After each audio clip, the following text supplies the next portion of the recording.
may tapang. Paninimilikan. Mga batikos, binaparantangan at dinudukisan nila. Ganyan sila kakaroon. Pero sino ba ang totoo sa serbisyo at may dedikasyon sa serbisyo? Ikaw, Senator Cordero. Ang patuloy mo illegal. Ikaw, Senator Bato. Ang halaga ng kriminalidad at korupsyon. Ikaw, Senator Bato. Ang kailangan ng Pilipino. Matibay ang bato. Hindi matibay.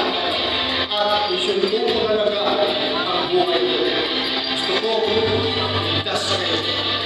Kayo sa bahay. Yes, sir. Sa Senado.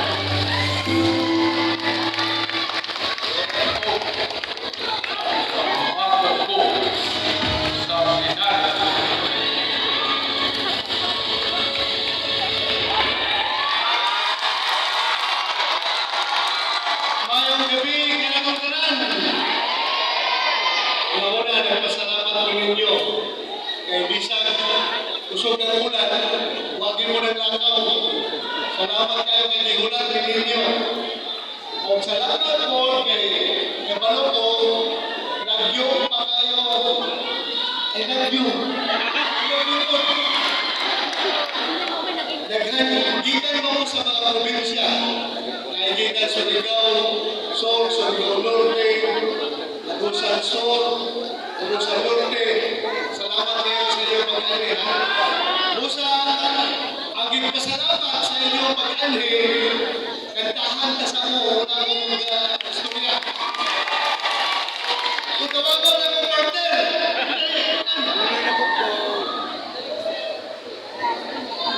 hindi akong partner, chief of staff ni Congressman Marcolita. Wala pa si Congressman Marcolita, siya mag-rep. So, balik kinikanta ko lang ako, ihatag mo kaninyo, di ka ni kang bato o kang Congressman Marcolita. Ayos! Hello po. Ay, isa gusto, koridor.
Ikaw sana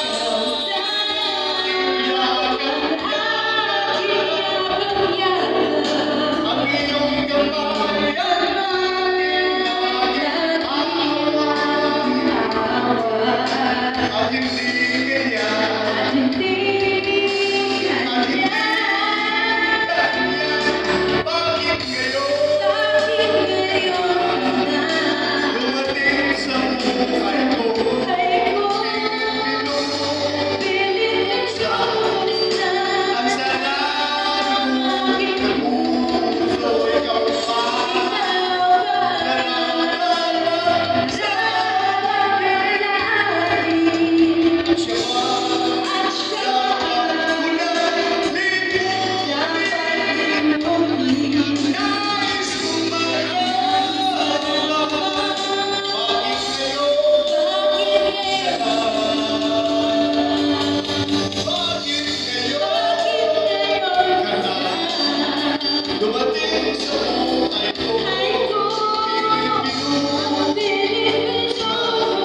Now, on a serious note, sugod na ako sa akong paghangyo kaninyo.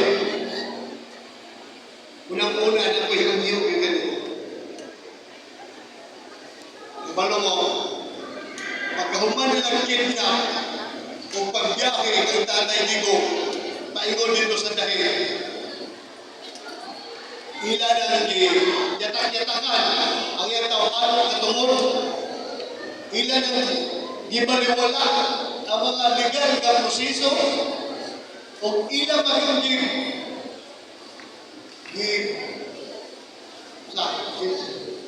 yatak-yatakan ang ato ang konstitusyon. Unsay ilang sunod nga pagabuhaton. Ang sunod nga lakang nga ilang pagabuhaton, mao ang pagpalagpot ng Vice President Inday Sara sa iyahang pwesto Vice Presidente. Mao kini klaro. Mao kini klaro, wala sila lain katuyuan. Kung dili ma-erase ang mga Duterte sa natang pamolitika diri sa atong nasod. Musugod ba mo ana? Sobra na ng pagdaw-daw, di ba? Ha? Sobra na ng pagdaw-daw. Kaya ano? Pwede mo nila pasagdan ng tigulang din, hindi nila ibiyahe.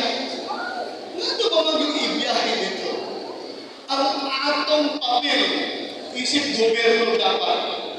Kaya pala mo, kung doon natin mga OFW nga nagkakasunod sa lason, maningkamot na itong gobyerno o kuha sa ato ang kababayan.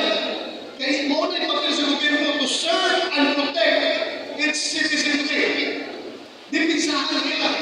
Dili dapat ihungin dito sa mga banyaga. Baligtad ang kita mo.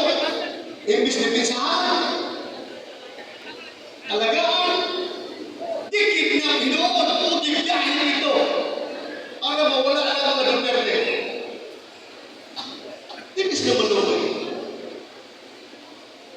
Human na gitagaan ta ni Pangulong Duterte o kinabuhi ang hapsay.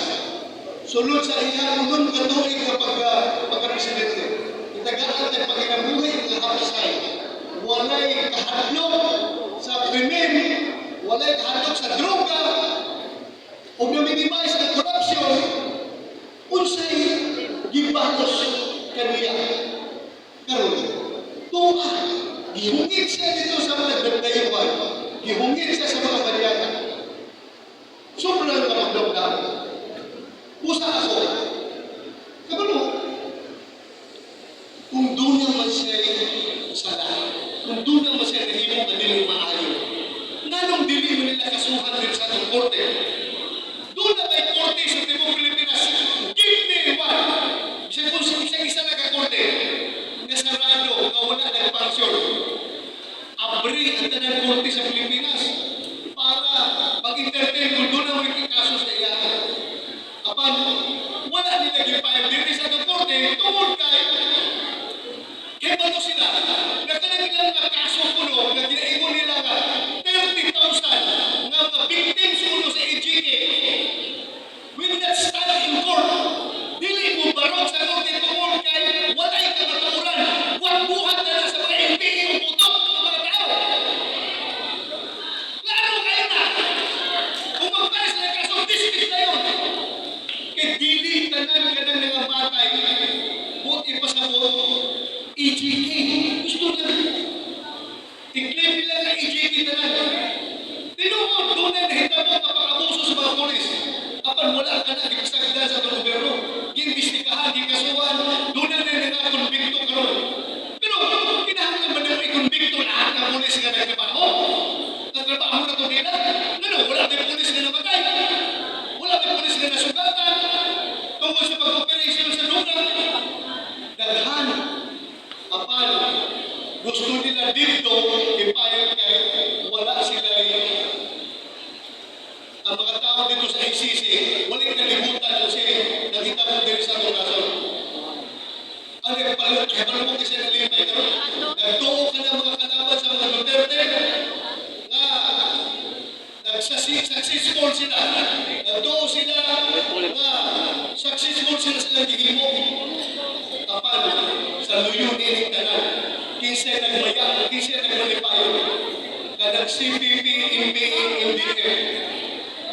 Mao gini na kinamang karon. Sila ang nasa likod ining tanan na makita mo. Naggamitan sila ang gobyerno, gigamit ang mga kaliwa. Ang mga kaliwa karon giustis sa gobyerno. Kung unsay gusto nila buhaton, pwede nila buhaton. Kung kaya naggamitan sila, gamitan. So kasi kaluluoy, ang nasod ng Pilipino. Ang Pilipinas ang kaluluoy na inalagitan ko. Tungkol sa kahakot sa politika, o tungkol sa gigamit nila ang CPP, NPA, kasi kung mga na ito musapot ba mo? Nung gala na ko ng mga NPA diri sa atong nason? Musa ako, mga panyag yung kanino, ayaw pinibutuhin ng mga party list, ng mga kaalyado sa CPP, NPA, ayaw pinibutuhin ng mga wag pinahinunan. Ayaw nang ibuto na. Kaluluin yung mga anak. Yung mga anak na mga iskalar. Eskwela dito sa mga bago kaya eskwelahan. Unit targeto nila. Ilan na rin. Industry rito maayo. Hanto ng bata. Putuo sa lahat. Dalawin nila sa bukid. Hibuong NPA. Totoo, hibukan yung patay na yung anak. Ayaw ginupalinda ng mga partilis na. Bantayan nila. Usa ako. Naghahanap ka ninyo. Sulti sa atong konstitusyon. 2/3 vote ang kinahanglan para makonbento ang impeached official. What is 2/3 vote of the 24 sitting senators? 16. Kinahanglan 16 ka mga senador na mayor na. Yes! Konbiktado si Jay Sara. Kita para ma-depensa si Jay Sara na kinahanglan ng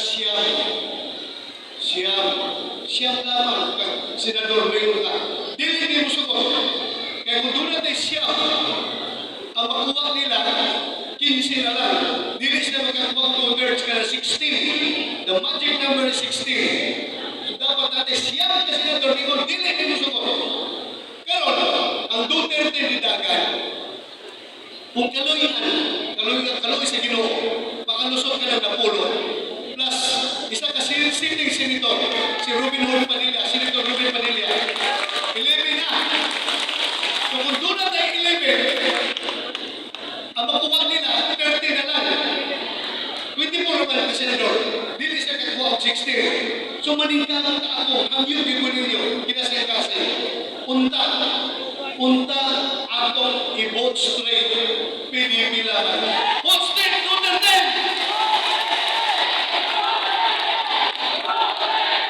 Thank you. Duterte! Dili man ako isa-isa ko. Kaya sinasa na ko na kuminis na lang. Pero kibaluman mo na lang, di ba? Ha? Jimmy Bundok, Bato de la Rosa, Bongo, Jimmy Himno, Raul Lampino, Rodante Marmolita, Richard Mata, Pastor Apollo Kimoloy, Bill Rodriguez, Philip Salvador. Daghan kayo na 5 ang abogado niya. 5 ka abogado. 1, 2, 3, 4, 5. 5 ka abogado, isa ka pulis, isa ka malasakit, tao nga grabe mo tabang yun, isa ka man of God, Pastor Kapulong Kibuloy, o isa ka doktor, Dr. Mata, o isa ka premiadong aktor na ang kasing-kasing na ayon sa mga garrison. So, gusto na ako, kaya pa na ito panaudor ang Duterte? Yes! Kaya ho na ito. Kaya ho na ito. Dili na ito kaya ho. Kanulungoy ka, daog-daog ng mga buaya niya. Daog-daog na ito. Maningkamot kita na makadaog na sila. Kinigapulong, atong tapangan. So, di na nakuntason. Nagkakaisalamat sa inyong pag-anhin. Salamat sa inyong suporta. Kinasing-kasing mo nagpasalamat. Bisa pag wala pa eleksyon, hibalo ko, musuporta mo. Nagkakaisalamat, maghahiusap ang tanan. di ta magbuwag-buwag sa atong katuyuan para kaugmaon sa atong nasod o kaugmaon sa atong mga anak, ugma daw na. Kaya salamat tayong gabi, kanang tanan. Go Bledos! Ronaldo Paco de la Rosa! Duterte! Duterte! Duterte! Duterte! Ang susunod ko pong tatawagin ay isang doktor at isang sikat na pediatrician. Meron po siya 2.7 million followers. Sige, mamigay muna tayo ng mga t-shirt. Baka hindi marinig. Sige. Sa likod din, sa likod. Dito sa likod, oh.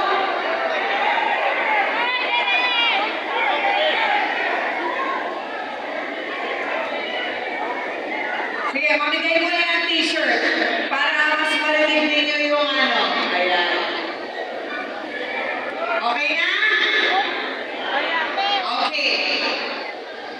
Ang ating doktor na ipakikilala ay may 2.7 million followers. Alam mo,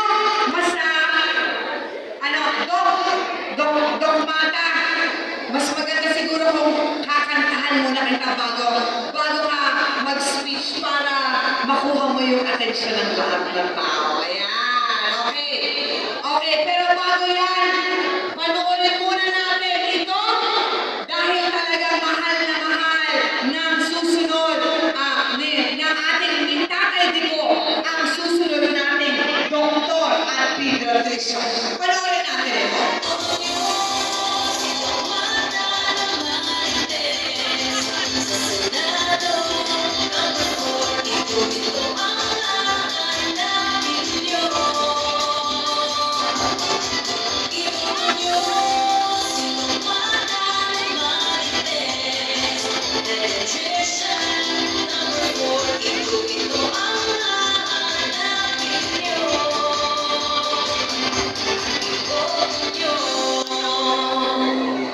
Tapos may dinagdag kami kung sakali kaya total makatulong ito.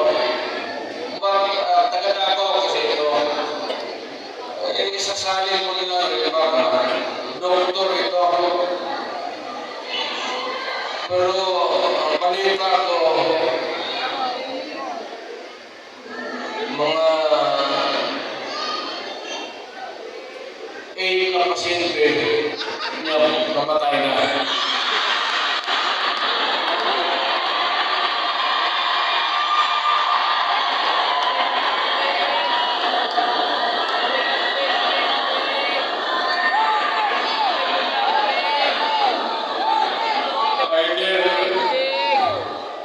Maliit ng medisina binigay niya. Pinatay niya kasi ayaw bayad. Dr. Mata.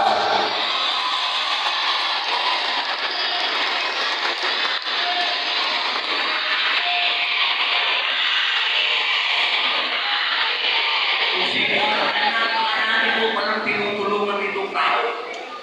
At napakasikat po nito sa abroad.